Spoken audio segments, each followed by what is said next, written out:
सास के साथ सोने वाली बहू। रजनी और अमर की शादी को अभी कुछ ही महीने हुए थे। अमर अपनी पत्नी रजनी से बहुत प्यार करता था।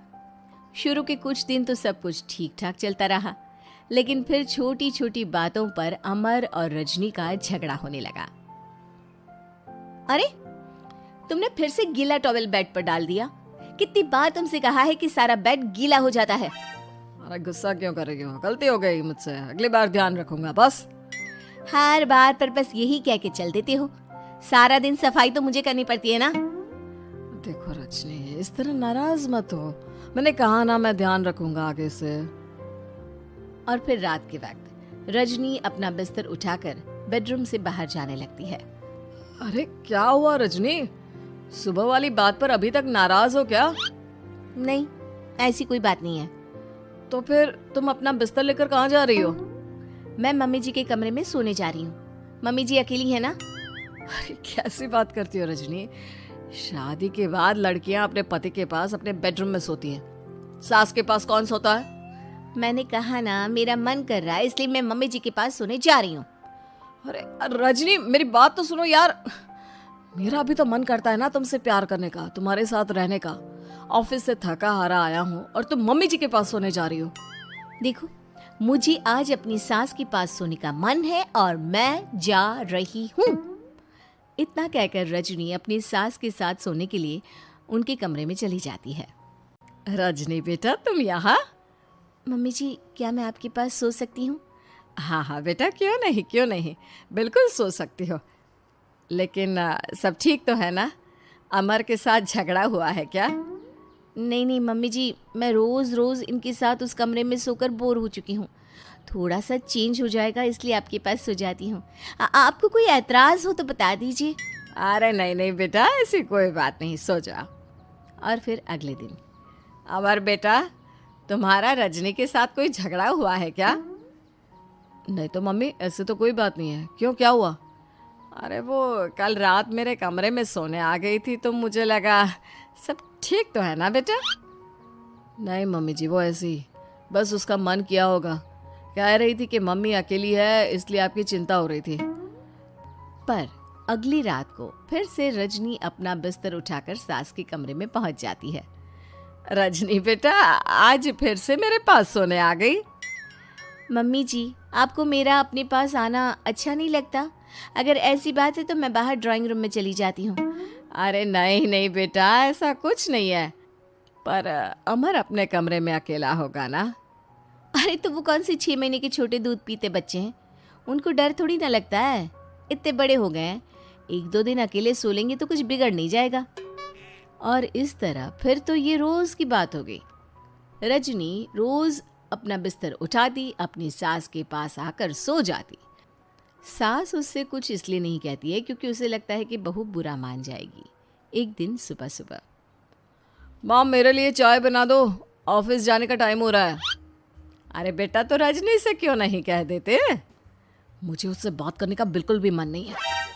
अरे आखिर क्या बात है बेटा, तुम इतने उदास क्यों लग रहे हो? देखो ना माँ, आजकल रजनी का बिहेवियर मुझे कुछ समझ में नहीं आ रहा। रोज रात को आपके पास आकर सो जाती है। अगर उसे मेरी परवाह नहीं तो मुझे भी कोई फर्क नहीं पड़ता। अमर गुस्से में ही घर से ऑफिस चला जाता है। ये देखकर सास बहुत दुखी हो जाती है। और फिर अगले दिन, मम्मी जी, मैं आ गई आपके पास सोने। हाँ बहू, सो जाओ। पर वो क्या है ना, आज मेरा पुरानी फिल्में देखने का बड़ा मन कर रहा था। कोई बात नहीं, सो जाओ, मैं पिक्चर देखती रहूंगी। ठीक है मम्मी जी। रजनी की सास तेज आवाज में अपने कमरे में टीवी चलाकर रखती है। इसकी वजह से रजनी को नींद नहीं आती, लेकिन वो पूरी रात करवट बदल बदल कर सोने की कोशिश करती रहती है। सास को लगता है कि अब रजनी उसके कमरे में सोने नहीं आएगी, लेकिन अगली रात फिर रजनी उसके कमरे में सोने के लिए पहुंच जाती है। मम्मी जी, मैं आ गई। अरे बेटा, मुझे लगा कि कल तुम ठीक से सो नहीं पाई थी। जाओ अपने कमरे में आराम से सो जाओ ना बेटा। अरे नहीं मम्मी जी, कोई प्रॉब्लम नहीं है। इतना कहकर रजनी फिर से अपनी सास के कमरे में सो जाती है। आधे घंटे बाद, बेटा जरा मेरे पैरों पर तेल तो लगा दे। ठीक है मम्मी जी। रजनी अपनी सास के पैरों पर तेल लगाकर जैसे ही सोने लगती है, आधे घंटे बाद फिर से। बहू, मेरे सर में बहुत दर्द हो रहा है, जरा मेरा सर तो दबा दे। ठीक है मम्मी जी, दबा देती हूँ। बहुत जोर से नींद आ रही है।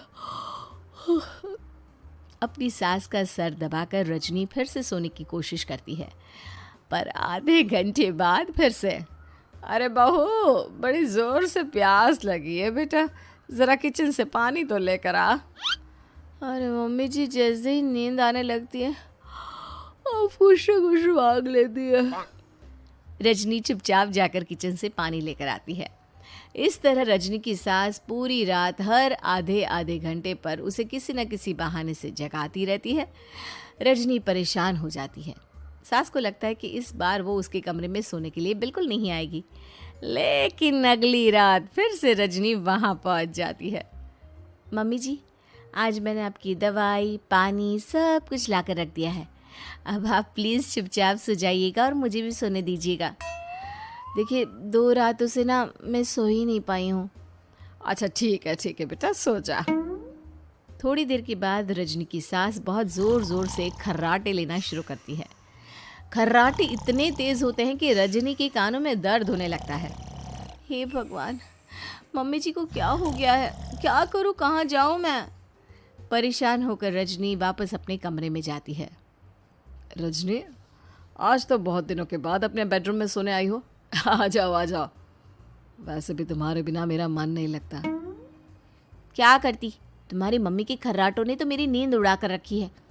अब मुझे यहीं पर सोना पड़ेगा। अगली सुबह। अरे रजनी बेटा, रात को कहाँ चली गई थी? मैं तुम्हें कितना ढूंढ रही थी, मैं तो डर ही गई थी। मेरी बहू न जाने कहाँ चली गई। कहाँ जाती मम्मी जी, अपने कमरे में गई थी। और आजकल ना आप मुझे जानबूझकर बहुत परेशान करती हैं। अगर मुझसे कोई गलती हो गई हो तो सीधे सीधे क्यों नहीं कह रही हैं? 3 रात हो गई है, मुझे ठीक से नींद भी नहीं आती। रजनी, ऐसे क्यों बात कर रही हो? मम्मी ने क्या कर दिया? आप अपनी मम्मी से क्यों नहीं पूछते? मैं बहू हूँ तो क्या इसका मतलब ये है कि दिन भर काम करो और रात में भी चैन से ना सो? रजनी बेटा, बड़ी नादान हो।